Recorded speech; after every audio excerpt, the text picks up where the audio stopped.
राधे राधे। प्रेम से बोलिए श्री हरि विष्णु भगवान की जय हो। प्रिय भक्त, तो आज मैं आपको सुनाने वाली हूँ मार्गशीर्ष मास में सुनी जाने वाली मार्गशीर्ष मास महात्म की पौराणिक कथाएं। और उससे पहले आप सुनिए गणेश जी की कथा।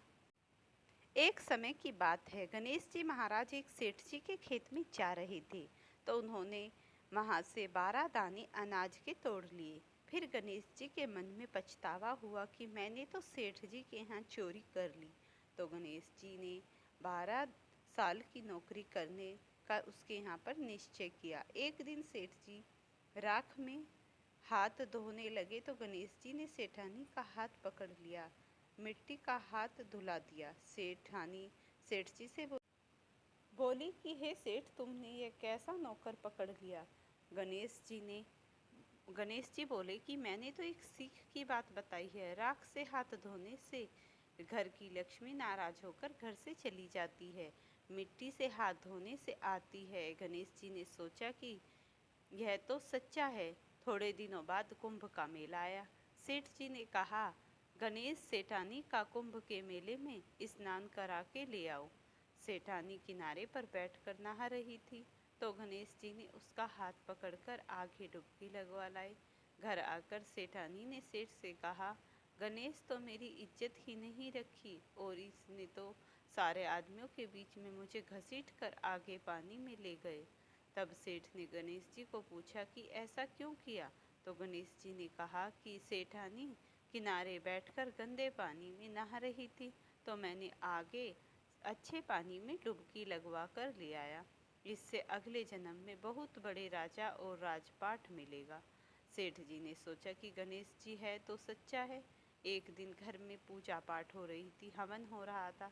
सेठ जी ने गणेश को कहा कि जाओ सेठानी को बुला कर ले आओ। गणेश सेठानी को बुलाने गया तो सेठानी काली चुनरी ओढ़कर चलने लगी। तो सेठ जी ने गणेश जी ने जाकर काली चुनरी फाड़ दी और कहा कि लाल चुनरी ओढ़ के चलो। सेठानी नाराज होकर सो गई। सेठ जी ने आकर पूछा, क्या बात है। तो सेठानी ने बोला कि गणेश ने मेरी चुनरी फाड़ दी। सेठ जी ने गणेश को बुलाकर बहुत डांटा और कहा, तुम बहुत बदमाशी करते हो। तो गणेश जी ने कहा, पूजा पाठ में काला वस्त्र नहीं पहनते हैं, इसीलिए मैंने लाल वस्त्र पहनने के लिए कहा। काला वस्त्र पहनने से कोई भी शुभ काम सफल नहीं होता है। फिर सेठानी ने सोचा कि गणेश है तो समझदार है। एक दिन सेठ जी पूजा करने लगे तो पंडित जी ने बोला कि वो गणेश जी की मूर्ति लाना भूल गया, अब क्या करें। गणेश जी ने बोला कि मेरे को ही मूर्ति बनाकर विराजमान कर लो, आपके सारे काम सफल हो जाएंगे। यह बात सुनकर सेठ जी को भी बहुत गुस्सा आया। वो बोला कि तुम तो अब तक सेठानी से ही मजाक करते थे, मेरे से भी करने लग गए। गणेश जी ने कहा, मैं मजाक नहीं कर रहा हूँ, मैं सच बात कह रहा हूँ।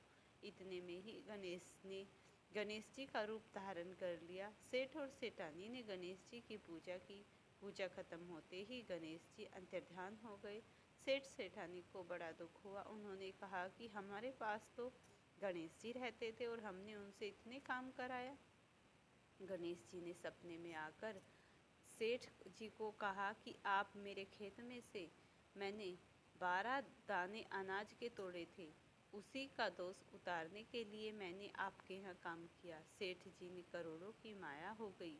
हे गणेश जी महाराज, जैसे सेठानी को दिया वैसे सबको देना। कहते हैं कि जो भी सुनता है परिवार में उसके सब विघ्न दूर हो जाते, क्योंकि गणेश जी महाराज की कृपा से समस्त प्रकार की विपत्तियां खत्म हो जाती हैं। तो प्रेम से बोलिए गणेश जी भगवान की जय हो। अब आप नारद जी की एक पौराणिक कथा सुनिए। शास्त्रों में एक ऐसी विख्याता है जिसके अनुसार एक बार देवऋषि नारद जी ने कृष्ण से मिलने धरती पर पधारे थे। उस समय उनके हाथों में पारिजात के बहुत ही सुंदर पुष्प थे और उन्होंने वे पुष्प श्री कृष्ण को भेंट में दिए। कृष्ण ने वे पुष्प साथ में बैठी अपनी पत्नी रुक्मणी को सौंप दिए। लेकिन जब ये बात कृष्ण की दूसरी पत्नी सत्यभामा को पता लगी तो वो क्रोधित हो उठी और कृष्ण से अपनी वाटिका के लिए पारिजात वृक्ष की मांग की।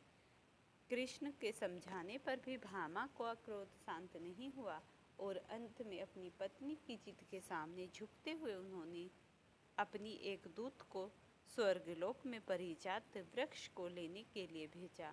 उनकी यह मांग पर इंद्र ने इनकार कर दिया और वृक्ष नहीं दिया। जब इस बात का संदेश कृष्ण तक पहुंचा तो वे रोष से भर गए। उन्हें बहुत ही क्रोध आया और वो क्रोध में आकर इंद्र पर आक्रमण कर दिया। युद्ध में कृष्ण ने विजय प्राप्त की और इंद्र से परिजात वृक्ष ले आए। पराजित इंद्र ने क्रोध में आकर परिजात वृक्ष पर कभी भी फल न आने का श्राप दे दिया। इसीलिए इस वृक्ष पर कभी भी फल नहीं उगते। अपनी बातों के अनुसार कृष्ण ने उस वृक्ष को लाकर सत्यभामा की वाटिका में लगवा दिया, लेकिन उन्हें सबक सिखाते हुए कुछ ऐसा किया जिस कारण रात को वृक्ष पर पुष्प भी उगते थे, लेकिन वे उनकी पहली पत्नी रुक्मिणी की वाटिका में ही गिरते थे। इसीलिए आज भी इस वृक्ष के पुष्प झड़ते हैं तो पेड़ से काफ़ी दूर जाकर गिरते हैं। वर्तमान में परिजात का पेड़ उत्तर प्रदेश के बाराबंकी जिले के कंतूर गांव में है। इस गांव का नाम पांडवों की माता कुंती के नाम पर किंतूर पड़ा। इसी नगर में एक परिजात का ऐतिहासिक पेड़ स्थित है। यह पेड़ कई मायनों में बेहद खास है। इस पेड़ पर सफ़ेद रंग के फूल आते हैं जो सूखने पर सुनहरे हो जाते हैं। यह फूल रात को खिलते हैं और सुबह मुरझा जाते हैं। रात में जब परिजात के फूल खिलते हैं तो उनकी सुगंध दूर दूर तक फैल जाती है। किंतूर गांव में इस परिजात पेड़ की जांच कई बार वनस्पति वैज्ञानिकों ने की, जिन्होंने इसे असाधारण करार दिया। वनस्पति वैज्ञानिकों के मुताबिक परिजात के इस पेड़ को एंडोशेनिया डिजिटाटा के नाम से जाना जाता है। इसे एक विशेष श्रेणी में रखा गया क्योंकि यह अपने फल या उसके बीज का उत्पादन नहीं करते। यही नहीं, इसकी शाखा या कलम से एक दूसरा परिजात वृक्ष भी नहीं लगाया जा सकता। वनस्पतियों के अनुसार इसे एक पेड़ के बारे में और ख़ास बात कही जाती है कि इसकी शाखाएं टूटती या सूखती भी नहीं, बल्कि पुरानी हो जाने पर सिकुड़ती हैं। यह मुख्य तने में गायब हो जाती हैं। परिजात में फूल लगते हैं तो लेकिन बहुत कम संख्या में। इस पेड़ में जून के महीने गंगा दशहरे के समय फूल आते हैं, लेकिन इनकी संख्या बेहद कम होती है। कुछ खास ही लोगों को इसके फूल मिल पाते हैं। इसके पुष्पों की गंध रात में दूर तक फैलती है। इस पेड़ की पत्तियां भी बेहद खास हैं। परिजात पेड़ के निचले हिस्से में पत्तियां हाथ की उंगलियों की तरह 5 युक्तियों वाली होती हैं, जबकि पेड़ के ऊपरी हिस्से में पंक्तियां बिल्कुल सुसज्जित और 7 पंक्तियों वाली बन जाती हैं। परिजात वृक्ष की महिमा अटल और अयोग्य है। अब आप मार्गशीर्ष मास का महात्म सुनिए। तब राजा दिलीप कहने लगे कि महाराज, यह पर्वत कितना ऊंचा और लंबा है तथा चौड़ा भी है। तब वशिष्ठ जी कहने लगे कि 36 योजन 1 योजन 4 कोस का होता है। ऊंचा ऊपर चोटी से 10 योजन चौड़ा और नीचे से 16 योजन चौड़ा है, जो हरी चंदन, आम, मदार, देवदारू और अर्जुन के वृक्षों से सुशोभित है। दुर्भिंग से दुखी होकर इस सुंदर पर्वत को और फल फूलों से परिजात देखकर भृंगु वहीं रहने लगे और वहाँ पर कंदाओं, वनों और उपवनों में बहुत दिनों तक तप करते रहे। इस प्रकार जब भृंगु ऋषि वहाँ पर अपने आश्रम में रहते थे, तब उन्हें एक विद्याधर अपनी पत्नी सहित उतरा। वह अत्यंत दुखी थे। उन्होंने भृंगु ऋषि को प्रणाम किया और ऋषि ने बड़े मीठे स्वर से कहा कि हे विद्याधर, तुम बड़े दुखी दिखाई देते हो, इसका क्या कारण है? तब विद्याधर कहने लगा कि महाराज, पुण्य के फल को पाकर, स्वर्ग पाकर तथा देवतुल्य शरीर को पाकर मेरा मुख व्याघ्र जैसे ही कारण मेरे दुख और अशांति का है। न जाने किस फल का परिणाम है। मेरे चित्त की व्याकुलता का दूसरा कारण भी सुनाइए। यह मेरी पत्नी अति रूपवती है, मीठा वचन बोलने वाली, नाचने और गाने की कला में अति प्रवीण है, शुद्ध चित्त वाली, 7 सुरों वाली, वीणा को बजाने वाली। अपने अपने कंठ से गाकर नारद जी को प्रसन्न किया। नाना स्वरों के बाद से वीणा बजाकर कुबेर को प्रसन्न किया। अनेक प्रकार के नाच ताल में शिवजी महाराज को भी प्रसन्न किया और रोमांचित हुए। शील, उदारता, रूप और यौवन में स्वर्ग की कोई अप्सरा भी इन जैसी नहीं है। वहाँ ऐसी चंद्रमुखी स्त्री और कहाँ मैं व्याघ मुख वाला, यही चिंता सदैव मेरे हृदय को जलाती है। विद्याधर के ऐसे वचन सुनकर तीनों लोकों के भूत, भविष्य और वर्तमान की बात जानने वाले तथा दिव्य दृष्टि वाले ऋषि कहने लगे, हे विद्याधर, कर्म के विचित्र फल प्राप्त हो जाते हैं। मक्खी के पैर जितने अधिक विष भी प्राण लेने वाले हो जाते हैं। छोटे छोटे पापों का फल भी अत्यंत दुखदायी हो जाता है। तुमने जो मार्गशीर्ष मास में एकादशी का व्रत द्वादशी आने तक शरीर में तेल लगाया, इसी पाप से व्याग हुए। एकादशी के दिन उपवास करके द्वादशी को तेल लगाने से राजा पुरुरवा ने भी क्रूप शरीर पाया था। तभी से वह अपने राजा पुरुरवा क्रूप शरीर के कारण आज भी दुखी होकर हिमालय पर्वत पर देव सरोवर के किनारे बैठ गए।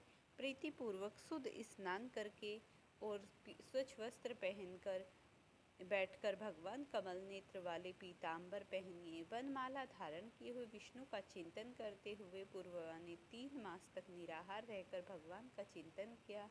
इस प्रकार 7 जन्मों से प्रसन्न होने वाले भगवान श्री हरि ने उससे प्रसन्न होकर ऐसा वरदान प्रदान किया। उसने शंख से जल से राजा को पवित्र किया। भगवान ने उसके तेल लगाने के बाद यह दिलाकर सुंदर देवताओं का स्वरूप उसे दे दिया, जिससे उसका शरीर एकदम सुंदर हो गया। और फिर वह उर्वशी भी उसको चाहने लगी और राजा सुकृत्य होकर अपनी पुरी को चला गया। भृगु ऋषि कहने लगे कि हे विद्याधर, इसीलिए तुम क्यों दुखी होते हो? यदि तुम अपना यह राक्षसी रूप छोड़ना चाहते हो तो मेरा कहना मानकर जल्दी से पापों को नष्ट करने वाले हेमकूट नदी में स्नान करो, जहाँ पर ऋषि सिद्ध देवता निवास करते हैं। अब मैं इसकी विद्या बतलाता हूँ। तुम्हारे भाग्य में मार्गशीर्ष मास के 5वें दिन ही आने वाला है। पौष शुक्ला एकादशी में इस व्रत को आरंभ करो और भूमि पर सोना, जितेंद्रिय रहकर दिन में 3 समय भोजन करके महीने भर के निराहार रहो। सब भोगों का त्याग कर तीनों समय को शिवजी स्तोत्र और मंत्रों से पूजित करो, तो तुम्हारा मुख कामदेव के समान हो जाएगा और देवता भी तुम्हारा मुख देखकर चकित रह जाएंगे और तुम अपनी पत्नी के साथ प्रेम पूर्वक क्रीड़ा करोगे। मास के प्रभाव और यह जानकर सदा तुम मार्गशीर्ष का पुण्य कमाओगे। पाप और दरिद्रता से बचने के लिए मनुष्य को सदा यत्न और स्नान करना चाहिए। यह स्नान सदा और दानों बलों के फल को देता है और पापों का क्षय होता है। इस तरीके से तुम पापों का क्षय करते हुए इस व्रत को करो। 3 दिन में मनुष्य को फल मिलता है। इसमें संशय नहीं है कि चिरकाल तक स्वर्ग में ही रहने की इच्छा वाले मनुष्य को सदा यत्न में स्नान करना चाहिए। आयु, आरोग्य, धन रूप कल्याण और गुणों को प्राप्त करने वाले ऐसे व्यक्ति को कभी भी स्नान करना नहीं छोड़ना चाहिए। स्नान करने वाला इस-लोक तथा परलोक में सदा सुखी रहता है। वशिष्ठ जी ने कहा, हे दिलीप, भृगु जी का यह वचन सुनकर यह विद्याधर अपनी स्त्री सहित उसी स्थान पर पर्वत के झरने में मार्गशीर्ष का स्नान करता रहा और उसके प्रभाव से उसे मुख्य देव सदृश्य हुआ और वह प्राणी ग्रीव पर्वत पर आनंद से रहने लगा। और भृगु जी ने नियमित समाधि पर शिष्यों सहित इरवा नदी के तट पर आ गया। इस तरीके से उसने अपने जीवन में समस्त सुखों का भोग किया। प्रिय भक्तों, अगर आपको वीडियो पसंद आई हो तो इसे लाइक शेयर करना, चैनल पर नए हैं तो सब्सक्राइब करना।